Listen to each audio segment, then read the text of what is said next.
Item ಯಾವುದೇ ಇರಲಿ try ಮಾಡಿ Aachi chicken masala.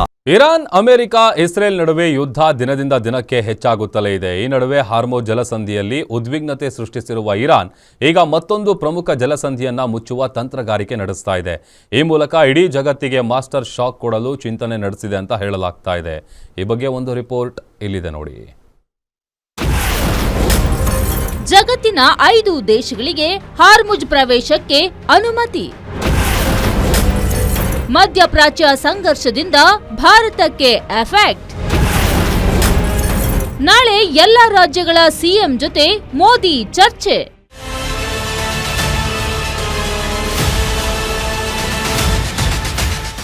Iran, America, Israel ನಡುವಿನ ಯುದ್ಧ ದಿನದಿಂದ ದಿನಕ್ಕೆ ಹೆಚ್ಚಾಗುತ್ತಲೇ ಇದೆ.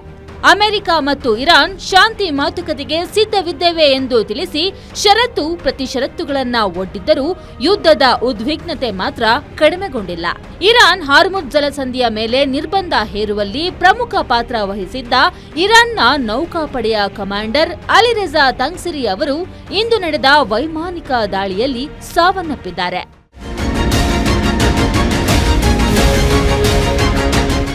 ಇನ್ನು ಇರಾನ್ನ ಸಂಸ್ಕರಿತ ಯುರೇನಿಯಂ ಸಂಗ್ರಹವನ್ನ ತನ್ನ ವಶಕ್ಕೆ ಪಡೆಯಲು ಅಮೆರಿಕ ಹೊಸ ರಣತಂತ್ರ ರೂಪಿಸುತ್ತಿದೆ ಎಂಬ ಮಾಹಿತಿಗಳು ಹೊರಬಿದ್ದಿವೆ.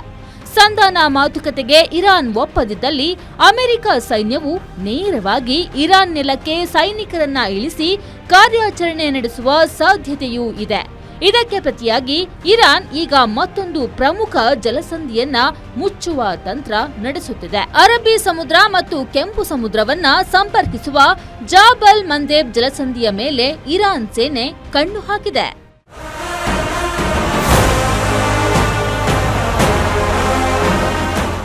ಇರಾನ್, ಇಸ್ರೇಲ್, ಅಮೆರಿಕ ಸಂಘರ್ಷದ 27ನೇ ದಿನದಂದು ಭಾರತಕ್ಕೆ ನಿರ್ಣಾಯಕ ರಿಲೀಫ್ ಸಿಕ್ಕಿದೆ. ಯುದ್ಧದ ನಡುವೆಯೂ ಭಾರತ, ಚೀನಾ, ರಷ್ಯಾ, ಇರಾಕ್ ಮತ್ತು ಪಾಕಿಸ್ತಾನದ ಹಡಗುಗಳಿಗೆ ಹಾರ್ಮುಜ್ ಜಲಸಂಧಿಯ ಮೂಲಕ ಸುರಕ್ಷಿತವಾಗಿ ಸಾಗಲು ಇರಾನ್ ಅನುಮತಿ ನೀಡಿದೆ. ಇದರ ಮಧ್ಯೆ ಕತಾರ್ನಿಂದ ಎಲ್ಪಿಜಿ ಹೊತ್ತ ಹಡಗು ನವಮಂಗಳೂರು ಬಂದರಿಗೆ ಆಗಮಿಸಿದೆ. 17,000 ಮೆಟ್ರಿಕ್ ಟನ್ ಎಲ್ಪಿಜಿ ಇರುವ ಅಪೋಲೋ ಓಷನ್ ಹೆಸರಿನ ಹಡಗು ಮಂಗಳೂರಿಗೆ ಆಗಮಿಸಿದೆ.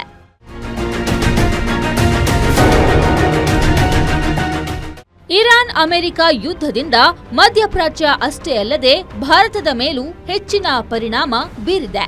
ಹೀಗಾಗಿ ನಾಳೆ ಸಂಜೆ ಪ್ರಧಾನಮಂತ್ರಿ ನರೇಂದ್ರ ಮೋದಿಯವರು ಎಲ್ಲ ರಾಜ್ಯಗಳ ಮುಖ್ಯಮಂತ್ರಿಗಳ ಜೊತೆ ಸಭೆ ನಡೆಸಲಿದ್ದು ತೈಲ ಮತ್ತು ಅನಿಲ ದಾಸ್ತಾನು ಬಗ್ಗೆ ಮಾಹಿತಿ ಪಡೆಯಲಿದ್ದಾರೆ. ವಿಡಿಯೋ ಕಾನ್ಫರೆನ್ಸ್ ಮೂಲಕ ಎಲ್ಲ ಸಿಎಂಗಳ ಜೊತೆ ಮುಂದೆ ಕೈಗೊಳ್ಳಬೇಕಾದ ಮುಂಜಾಗ್ರತಾ ಕ್ರಮಗಳ ಕುರಿತು ಚರ್ಚಿಸಲಿದ್ದಾರೆ. ತೈಲ, ಅನಿಲ, ರಸಗೊಬ್ಬರ ಮತ್ತು ಅಗತ್ಯ ವಸ್ತುಗಳ ಲಭ್ಯತೆ ಕುರಿತಾಗಿ ಸಮಾಲೋಚನೆ ನಡೆಸಲಿದ್ದಾರೆ.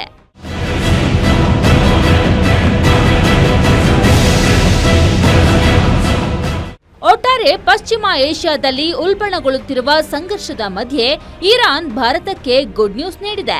ಇಂಧನ ಹಡಗುಗಳ ಸಾಗಾಟಕ್ಕೆ ನಿರ್ಣಾಯಕವಾಗಿರುವ ಹಾರ್ಮುಜ್ ಜಲಸಂಧಿಯೊಳಗೆ ಪ್ರವೇಶಿಸಲು ಭಾರತಕ್ಕೆ ಅನುಮತಿ ನೀಡಲಾಗಿದೆ.